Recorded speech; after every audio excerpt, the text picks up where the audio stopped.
The snow started before sunset, the kind that drifts down softly at first quiet, almost peaceful, and then without warning turns into a full mountain storm.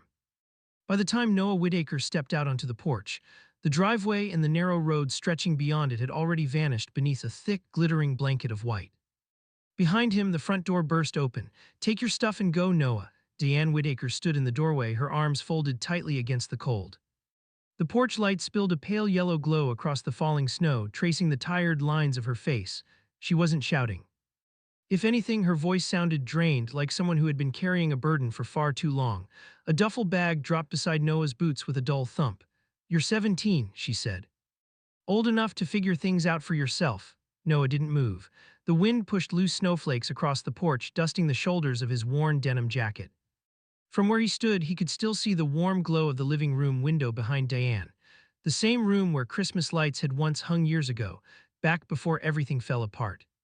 Before his father stopped coming home. "Your father made his choice," Diane continued, her voice tightening slightly. "He chose that workshop on the mountain." She shook her head bitterly. "He chose those damn violins." Noah's jaw tightened. For the past 3 years, Caleb Whitaker had barely been part of their lives. He stayed up in his mountain workshop above Silver Ridge, buried in piles of wood shavings, varnish fumes, and half-finished instruments. Meanwhile, the bills stacked higher every month. Diane worked double shifts at the hospital, and with every winter the house felt quieter, emptier. Tonight the call had finally come from the sheriff's office. Caleb Whitaker was dead.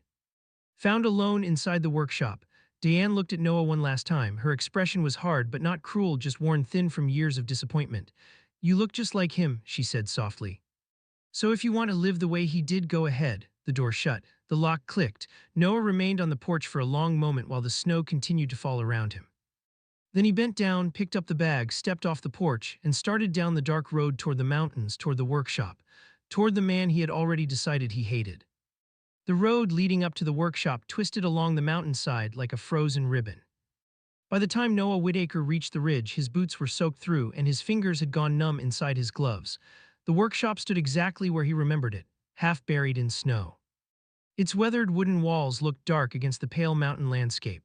A crooked chimney leaned slightly above the roof, and the windows were coated in frost so thick they looked painted shut.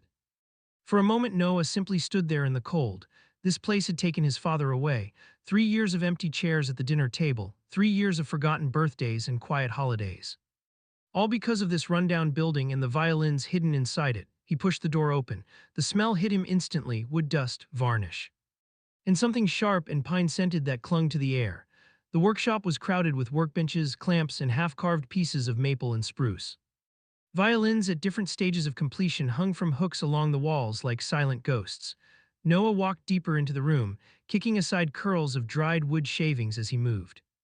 "So this is what mattered more than your family," he muttered under his breath. Suddenly, a pair of headlights flashed across the frosted windows outside. A second later, the low hum of a luxury SUV engine broke the mountain silence. Noah frowned and turned toward the door. The vehicle rolled to a stop beside the workshop. It was far too expensive to belong anywhere near a place like this. Its glossy black paint looked almost ridiculous against the snow-covered forest. The driver's door opened. A tall man stepped out, wrapped in a dark wool coat that probably cost more than everything inside the workshop combined. His shoes sank into the snow as he walked toward Noah with the relaxed confidence of someone used to getting exactly what he wanted. "Good," the man said, brushing a snowflake from his sleeve. "You must be Caleb Whitaker's son." Noah crossed his arms. "Who are you?" "Victor Langford." The name meant nothing to Noah, but the way the man said it made it sound like it should. Langford slowly looked around the workshop with cool, calculating eyes, like someone inspecting an old barn before deciding whether it was worth tearing down. "Your father and I spoke briefly last year," he said. "I represent Langford Fine Instruments Group. We specialize in acquiring rare instruments and placing them with collectors." He reached into his coat pocket and pulled out a folded check. "I'm here to purchase the contents of this workshop." Noah stared down at the number written across the paper. It was more money than he had ever seen in his life. Langford watched his reaction carefully, a thin smile forming at the corner of his mouth. "Your father had enthusiasm," he continued smoothly. "But let's be honest, none of his instruments ever reach the level serious musicians expect." He shrugged slightly. "Still, the wood is decent. I can make use of it." Something hot flared inside Noah's chest. He hated his father, but hearing a stranger dismiss him so casually felt wrong. Noah grabbed the check. For a moment Langford looked pleased. Then Noah tore it straight down the middle. The pieces drifted slowly into the sawdust on the floor. Langford raised one eyebrow, more amused than annoyed. That workshop isn't worth much, he said calmly, but when winter reality sets in, people often change their minds. He turned and walked back toward the SUV. Before climbing inside, he paused and looked back once more. If you find anything interesting, Langford added casually, call me. The engine started. The headlights faded down the winding mountain road, and silence returned to the workshop. Noah stood there surrounded by unfinished violins, and the lingering ghost of a man he thought he understood. He grabbed a broom leaning against the wall. If he was going to spend the night here, he'd at least clear a space to sleep. What he didn't know yet was that the truth about his father was still hidden beneath the floorboards. Noah worked until his arms ached. The workshop was colder than he expected, the kind of cold that crept through the floorboards and settled in your bones. He swept piles of curled wood shavings into a corner, cleared off a cluttered bench, and dragged an old blanket out of a dusty cabinet. If he was going to survive the night, this place needed to feel a little less like a junkyard. He shoved the broom under the main work and heard a dull, hollow thud. Noah paused. He pulled the broom back and tapped the floor with the handle again. Thud. The sound was different from the rest of the wood planks. Frowning, he crouched down and brushed away the sawdust that had collected along the floor. The boards here were darker, older, and one of them had a small iron ring set into it, almost hidden beneath years of dust. What the hell? Noah hooked his fingers through the ring and pulled. The board lifted with a slow creak. Beneath it was a narrow wooden hatch. Cold air drifted up from below. For a moment he hesitated, then curiosity won. Noah grabbed a flashlight from the workbench, pushed the hatch open wider, and climbed down the short ladder beneath it. The space below looked nothing like the chaotic workshop upstairs. It was clean, carefully built. The walls were lined with cedar panels, and a small humming unit in the corner controlled the temperature and humidity. The air smelled faintly of polished wood instead of dust. In the center of the room sat a single violin case on a small table. Next to it was a stack of worn notebooks tied together with twine. Noah stepped closer slowly. The leather case looked old but well cared for. He ran a hand over the lid but didn't open it yet. Instead, he picked up the notebooks. The handwriting inside was unmistakable. His father's the first few pages were filled with sketches of violent shapes, measurements, and notes about wood density. But as Noah kept reading, the entries began to change. The handwriting grew shakier, the sentences shorter. One entry stopped him cold. Doctor confirmed the diagnosis today. Noah frowned and read on. A degenerative neurological disorder. Hands will eventually lose stability. Vision may decline too. He flipped the page faster now. There's a chance Noah carries the gene. The words hit like a punch to the chest. Noah kept reading. Page after page described doctor visits, symptoms, and fear. Caleb Whitaker had known for years that his hands, his greatest tool, were slowly betraying him. And then Noah reached a later entry. If the disease reaches Noah someday, he'll need options, real ones, so I'm making the best instrument I possibly can. One violin, perfect, something valuable enough to protect his future. Noah stared at the page, his throat tightening. He looked slowly toward the table, toward the violin case. His father hadn't abandoned the family to chase some obsession. He had been racing against time. Noah set the notebook down with trembling hands, then he reached for the case. When he opened it, the soft glow of the flashlight caught the varnished wood inside. The violin rested on dark velvet, its amber surface gleaming like warm fire light. For the first time since arriving at the workshop, Noah felt something inside him begin to crack. Noah barely slept that night. He sat on the floor of the small cellar for hours, the violin resting across his knees while the notebooks lay open beside him. Every few pages held another piece of the truth his father had never spoken out loud. Doctor visits, shaking hands, the slow fear of losing the ability to work.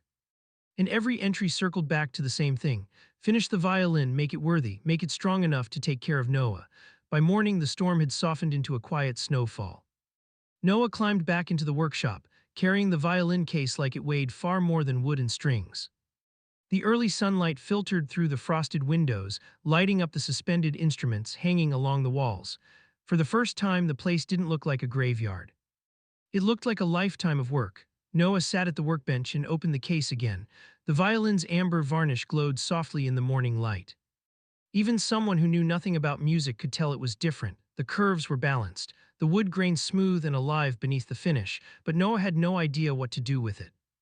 He reached for his phone and searched for violin competitions, collectors, orchestras, anything that might tell him how valuable the instrument really was.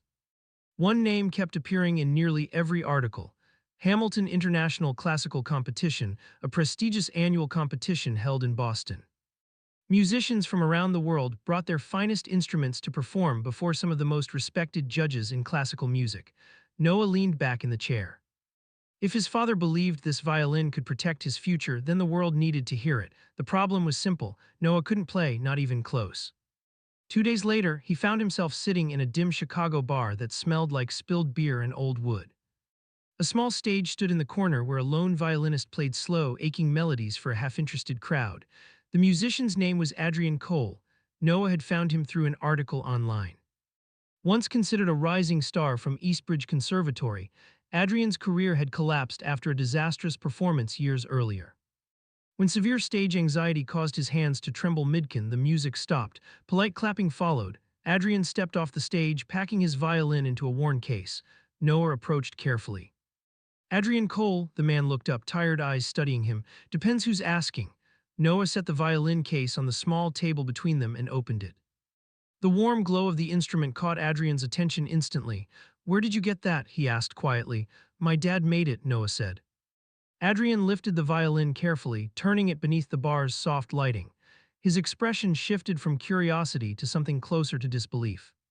Mind if I try it? Adrian raised the bow and drew it gently across the strings.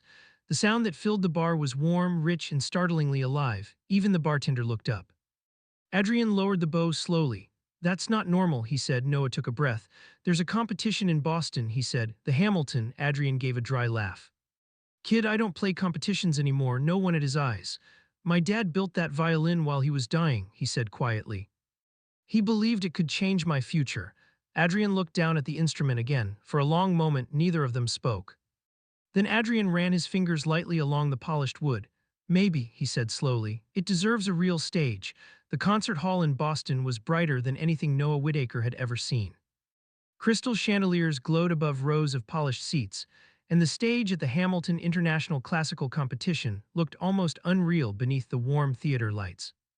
Musicians from around the world had performed that week, each bringing rare instruments and years of training. But tonight, all Noah could see was the violin in Adrian Cole's hands. Backstage, Adrian adjusted the bow with steady fingers. The same hands that had once betrayed him under pressure now looked calm, focused. You ready? Adrian asked quietly.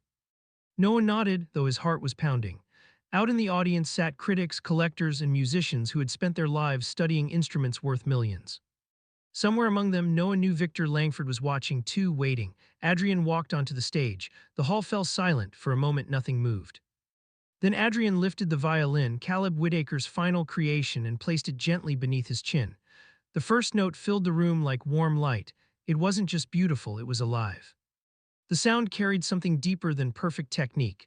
There was longing in it and patience, and a quiet kind of love that had been carved into the wood by a man who knew his time was running out. Adrian played as if he had found something he thought he'd lost forever. In the audience, Noah closed his eyes. For the first time since his father died, the anger inside him faded. In its place was something quieter, understanding. When the final note faded, the silence lasted for a heartbeat, then the entire hall erupted into applause. Adrian lowered the violin slowly, and Noah realized something his father had known all along. Some things in life aren't meant to be sold, they're meant to be heard. Later that night, Noah decided the violin would never belong to collectors. Instead, it would become the heart of the Whitaker Foundation for young musicians, helping talented artists who had been overlooked, just like Adrian once was. And maybe, just maybe, that was the future Caleb Whitaker had been building all along. But what do you think? If you were Noah, would you have sold the violin for the money or kept it to honor your father's dream? Let me know your thoughts. And if you enjoy stories about family, second chances, and hidden legacies, don't forget to subscribe to the channel so you won't miss the next story.